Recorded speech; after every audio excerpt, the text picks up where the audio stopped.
नमस्कार मित्रांनो, मुख्यमंत्री लाडकी बहीण योजनेचा अर्ज जर तुम्ही सुद्धा केलेला असेल, तर तुमच्यासाठी एक आनंदाची बातमी आलेली आहे. कारण सप्टेंबर महिन्याचा जो काही हप्ता आहे, म्हणजे अजून जमा झालेला नाही. मी थंबनेलवरती लिहिलेलं आहे, की हप्ता हा जमा झालेला आहे. त्याबद्दल मी माफी मागतो.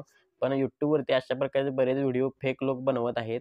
असे फेक व्हिडिओ बनवत आहेत, की त्यामध्ये ते सांगत आहेत, की थंबनेलवरती एक असतं आणि व्हिडिओमध्ये दुसरं सांगतात, की हप्ता जमा होईल, उद्या जमा होईल, 24 तासानंतर जमा होईल.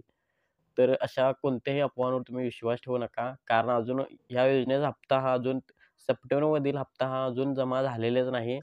त्यामुळे तुम्ही अशा अफवांवर विश्वास ठेवू नका. हेच तुम्हाला या व्हिडिओमधून सांगायचे होते.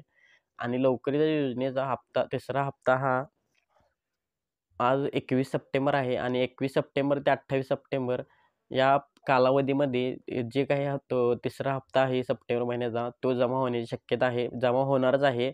यामध्ये 3 टप्पे असणार आहेत मित्रांनो. 21 ते 23 सप्टेंबर, 23 ते 25 सप्टेंबर आणि 25 सप्टेंबर ते 28 सप्टेंबर. अशा प्रकारे ते 3 टप्पे असणार आहेत. या 3 टप्प्यांमध्ये कधीही तुमचे पैसे हे तुमच्या अकाउंटमध्ये ट्रान्सफर करण्यात येणार आहेत. त्यामुळे तुम्ही कोणत्याही अफवांवर विश्वास ठेवू नका. आणि पैसे हे नक्कीच मिळणार आहेत मित्रांनो. पैसे कोणाचेही बुडणार नाही. ज्यांचा फॉर्म हा अप्रूव्ह झालेला आहे आणि ज्यांची सर्व कागदपत्रे जी काही असतील ती व्यवस्थित लिंक वगैरे आहे, डी-बी-टी लिंक वगैरे आहे, आधार बँक लिंक आहे. अशा महिलांना हा पैसे मिळणारच आहे. त्यामुळे तुम्ही काळजीच करू नका. तुम्ही कोणतीही भीती वगैरे मनात घेऊ नका आणि 100% पैसे तुम्हाला मिळणार आहेत. आणि जर तुम्ही तुमचे बँक खाते, तुमच्या आधार कार्डची लिंक अजूनसुद्धा केलेली नसेल, काही महिला अशा सुद्धा आहेत, की ज्यांना जुलै आणि ऑगस्टचा हप्ता अजून मिळालेलाच नाही. म्हणजे जे काही ₹3000 मागच्या महिन्यात मिळाले होते, ते 3000 सुद्धा त्या महिलांना मिळालेले नाहीत. यामागची 3 कारणे असू शकतात मित्रांनो. यामागची काही कारणे असू शकतात. त्यातले पहिले कारण म्हणजे तुमचं बँक अकाउंट आणि आधार कार्ड हे लिंक नाही आहे. हे तुम्ही लिंक करून खूप घेणं गरजेचं आहे मित्रांनो.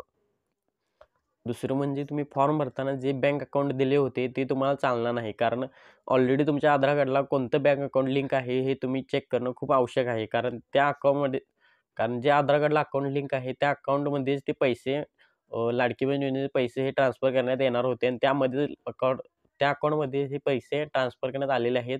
त्यामुळे जर तुम्ही तुमचे आधार कार्ड बँक खाते दुसरे असेल आणि तुम्ही फॉर्म भरताना दुसरे दिले असेल, तर असे करू नका. तुम्ही जर ते ऑलरेडी तुमच्या आधार कार्डला बँक अकाउंट आहे, त्यामध्ये तुम्ही जाऊन चौकशी करा. त्यामध्ये तुमचे पैसे आलेले असणार. फॉर्म जर अप्रूव्ह झालेला असेल तर. तिसरे म्हणजे जर तुम्ही फॉर्म हा ऑगस्टच्या एंडिंगपर्यंत किंवा ऑगस्टमध्ये अप्रूव्ह झाला असेल आणि ऑगस्टच्या एंडिंगला जर भरलेला असेल सुद्धा, तर तुमचे हे पैसे हे तुम्हाला त्या ₹3000 मिळणार नाहीत. कारण ते तुमचे पैसे हे जुलै, ऑगस्ट आणि सप्टेंबरचे असे मिळून ₹4500 तुम्हाला हे महिनाअखेरीस म्हणजे ह्या महिनाअखेरीस मिळणार आहेत. त्यामुळे तुम्ही कोणतीही काळजी करू नका आणि असल्या फोनवरती विश्वास तर अजिबात ठेवू नका. मी यासाठीच हा व्हिडिओ बनवत आहे आणि मी थंबनेलवरती टाकलेलं आहे, की पैसे हे जमा झालेले आहेत. त्याबद्दल मी माफी मागतो. पण मी हेच मला सांगायचं होतं या व्हिडिओमधून, की कोणत्याही तुम्ही अफवांवर विश्वास ठेवू नका. जर आपल्या चॅनलवरती नवीन असाल, तर चॅनलला सबस्क्राईब करा.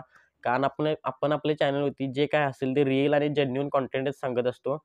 फेक न्यूज आपल्याला सांगणे जमतच नाही. त्यामुळे आपल्या चॅनलला सबस्क्राईब नक्की करा आणि व्हिडिओ जर आवडला असेल, तर व्हिडिओला लाईक नक्की करा आणि शेअर पण नक्की करा. तर लाडकी बहीण योजनेचे पैसे हे जर जमा झाले, तर मी व्हिडिओ करून तुम्हाला नक्कीच अपडेट देईन. सर्वप्रथम आपल्या चॅनलवरती देईन व्हिडिओ टाकून. त्यामुळे आपल्या चॅनलला सबस्क्राईब करून ठेवा आणि व्हिडिओला लाईक नक्की करा. चला तर मग भेटू पुढच्या व्हिडिओमध्ये. धन्यवाद.